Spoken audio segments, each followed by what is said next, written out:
What's going on, everybody? Baldur's Gate episode 52, the after show.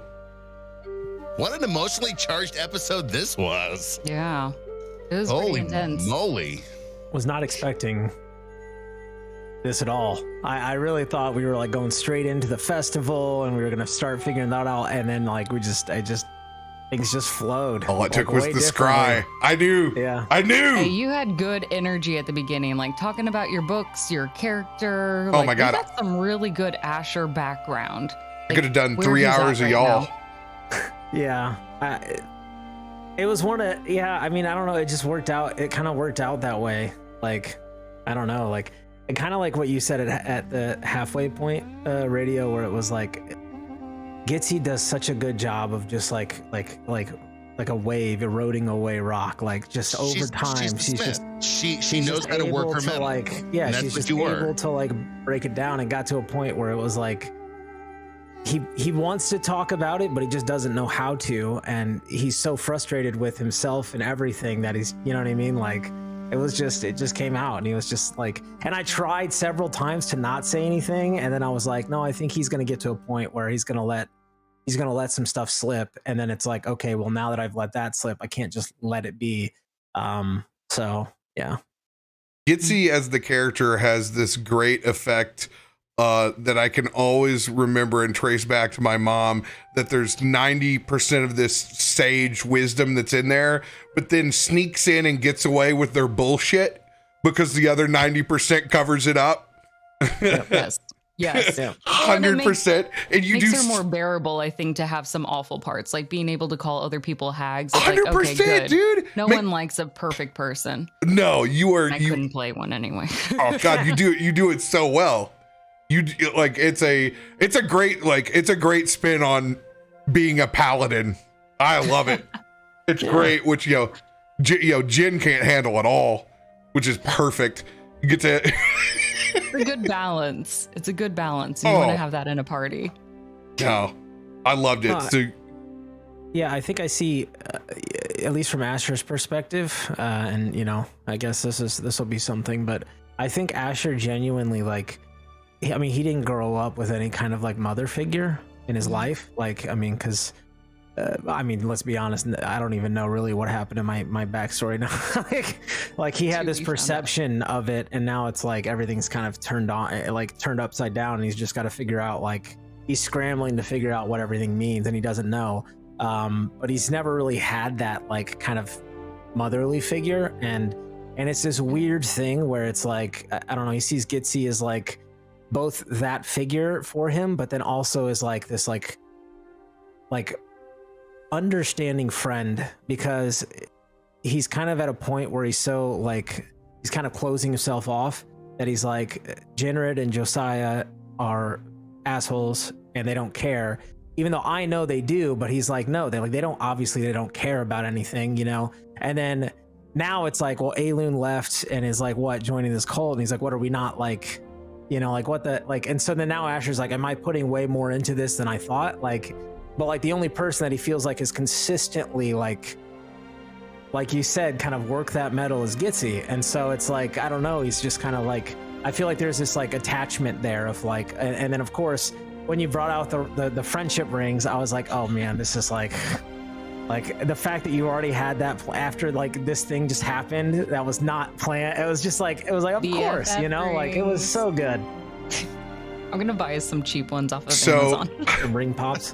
They rolled and they threw a high level item at Gitzi, and they threw an H, and I went back and I was like, oh, I found that on the spot while you guys were RPing.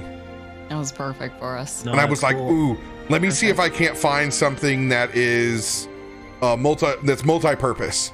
And I was looking like something to share, because I knew with Jin I was gonna do the tabards. I was like, what if there's something from their experience? I was like, oh my God, I'll have somebody bust out where their date's not gonna go on with them for Crimson Days and have this perfect ring. And then I was like, oh my God, it actually works really well for both of you.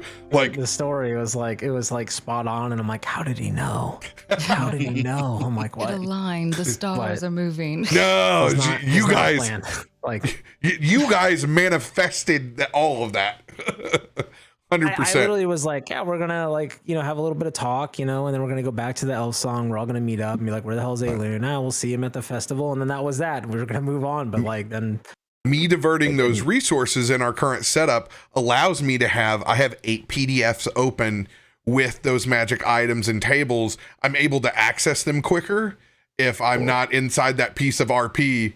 And now people will be able to, like, when they see when my head's going a certain way, I'm diving over here on this monitor, trying to pull out a little piece to be like, okay, this is perfect.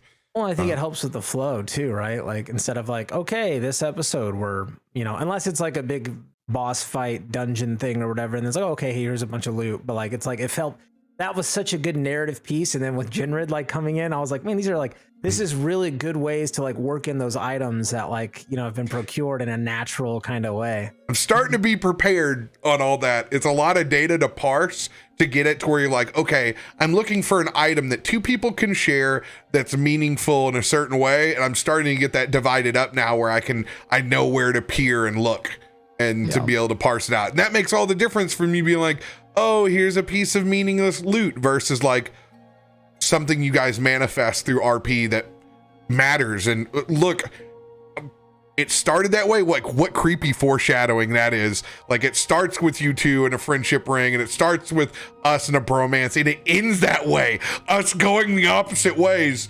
Yeah.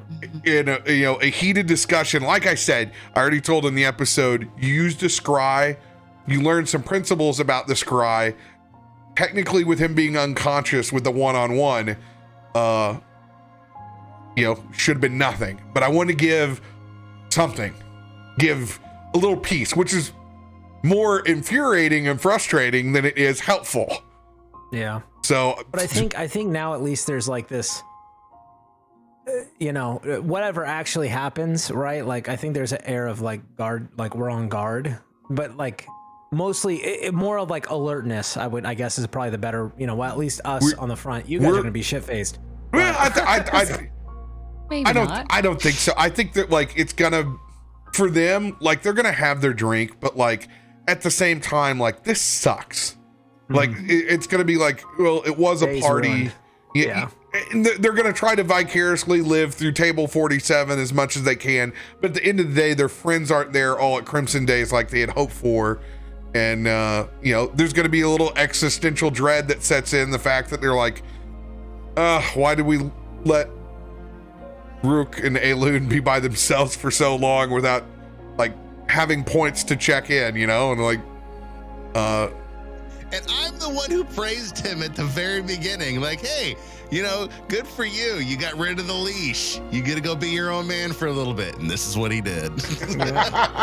But it's a good growing, like to see kind of how we push boundaries and whatnot that allows the story to progress, allows us to kind of change and have those flaws and make those mistakes as we would do in real life. So it's really beautiful to see that, and also to see how we handle things separately. I mean, strategically, maybe it's dangerous to split the party, but as characters, thinking about the motivation and how this allows them to play out what they feel comfortable with and how they can be in their role to provide for their group, it also is really great as well. Just have to have the cojones to play your character out the way it would be. I knew the minute it scried, I was like, oh, this is contested. This is gonna be really good. And I think that scry is what divided the party, because otherwise we have no other thing left to do but to go to the party and just look for him. Well, and I rolled a history check on it because I was like, okay, with like me as Adam, I'm like, oh, I should scry. This would be amazing. And I'm like, okay. And I'm like, well, would Asher really think about that? And I'm like, well, he just did it last night, so yeah, why wouldn't he like think about it? And hot so on your mind. History, and I rolled high, high, and I was like, oh yeah, he's like, oh wait, like, but he's still like not quite sure. So he's like, but I can try it because I picked some things up because I decided to try that last night. If I didn't, I wouldn't even have thought of it, and like none of that would have happened. But because I tried with Chikios, and then it was like, okay, I learned some things. I was like, oh, I can try it with him, and then we get enough where we're like, something's up, but we have no idea, and like, the fact that it's like, oh, hey, like, calm down, like, Gitzi, like, we'll go, we'll look, I'll try again later, And if he's still out there, then okay, he's going to stay out there for his benefit. We know he's doing this as a responsible thing. Aelun's never responsible, but you know. And by the way, it's like, okay, all of this happened on his own accord, where Mud plays Aelun and Rook just by like, whoa, you know, using his worst skills out in this werewolf pack of like, he's this new guy and it's not settling well that he has no idea what any of this is about. Tries to get a little help with the first group. Ends up leaving the poor derp wolf. Maybe the one person he could get out of this situation with, leaves them behind for the other pack. And I'm like, oh, I'm gonna give him what Aelun always wants. Give him a fight. yeah. I did like the one-on-one conversation he had with himself, the Aelun and Rook. Yeah. I'm glad he really- did that. First time he's really fleshed that out for like more than like a gag or a couple sentences. It was a really good motivation, like to see where his character was coming from. It was also really weird. At first, I thought I was mishearing it because it seemed like Rook didn't want to get in the fight, but Aelun was for it, He was the one pushing. it, Aelun was the 100%. pusher. which was a really weird flip. Well, Since we if you talked to learn Rook, it's anything, been like that. Rook is the one who makes the most sense. Aelun is he's the chaotic element. And He's the real monster, I Yeah. think, is the 100%. question there. Yeah, Like, and I Rook- will say the thing that he survival. mentioned specifically is that when he did that flashback to the last time he kind of ran free, how he specifically called out that Aelun, like the power and the strength and the things that he felt when that ran through. And to me, that spoke volumes. That spoke so many volumes that this whole time we've been looking at this thing as Rook is the monster within, but I'm like, the more that this happens, it's almost the other way around, where it's like Aelun's the monster and Rook is the one that's like, you know, and figuratively, you know, but like, I don't know, it's interesting. I also want to say the artwork for the Blood Moon was freaking awesome.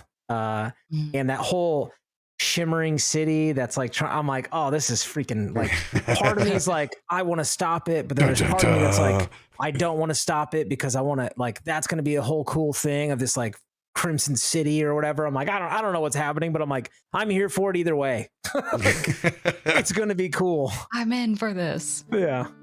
With you guys being at the Black Dragon Gate and us being inside, there's a small detail I don't think anybody else picked up from Aelun observing the camp that's not really an encampment. They're traveling by runic portal. Now we are at the gate, like, because Asher said we were going to meet. There's one gate to the Crimson. He said multiple gates to Baldur's Gate and one gate to Crimson. So Yeah, but they're going to pop up somewhere. Yeah, but I literally. assume we're at the Crimson Gate. We're at the entrance to the, like that area, but Yeah. But we don't know where they're going to pop up at. Yeah. You're at the entrance to the city that points to the woods, like that's not where on Baldur's Gate. Yeah. I think we had decided that wasn't going to be, because Asher made the point that there were too many gates that they could have come in. So we were going to wait at the gate, the entrance of Crimson. To the upper city Yeah. where the party is. Yeah. So we're just right But outside that would of be the Crimson. gate to the upper city. That's Yeah, that's okay, the all Black right. Dragon Gate. Yeah, so we should be right next to Crimson Days. You're not next to Crimson Days. About 3 Well, city blocks, according to the map. Upper city's big, so You're- it's You're quite a ways. You're quite a ways away. Because we did say, like, we weren't at because Asher had said there's so many entrances to Baldur's Gate, and we would go to the one at Crimson. Yeah, this that is would the be the Black one. this Dragon. is the close. Yeah. It is the closest, but you guys still are several blocks split. away. Yeah. I'll be Yeah, honest. No, that's fine. As long as it's not like the gate to the city, because we had chosen not the gate. We had chosen not to go to the gate of the city. No, it's the closest spot in between the two. That's there where you're looking for. If you're looking for people to come inside the city, or you're looking people to go inside the park, this is Yes. it. Like that's the Yeah. in between point. Yeah, as long as because we had decided to wait for people going inside the park. Yeah. cool. Yeah. Interesting. So we'll just keep an eye out at the entrance of the park and hope that maybe, I mean, obviously now that we know it's a rune, we're not gonna have any luck. But at least maybe waiting outside of that. Yeah, who knows? Who knows what's gonna happen? I don't. Either the screams will alert us too. So when people start dying, that will typically be the sound as well that indicates maybe we missed something. I will tell you this, based off of your choice, you will not be, if combat breaks out, you will not be available for significant periods. And Josiah, radio, I would roll up. I'd 100% roll up a sheet. Off stream, roll up. I would 100% roll up a new character. Oh, fuck. 100%. 100% roll up a new character. Guess they're showing up at the restaurant. I'd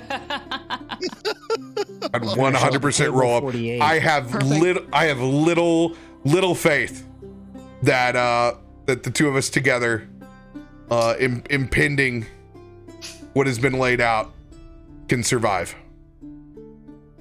I would definitely think about worst case scenarios.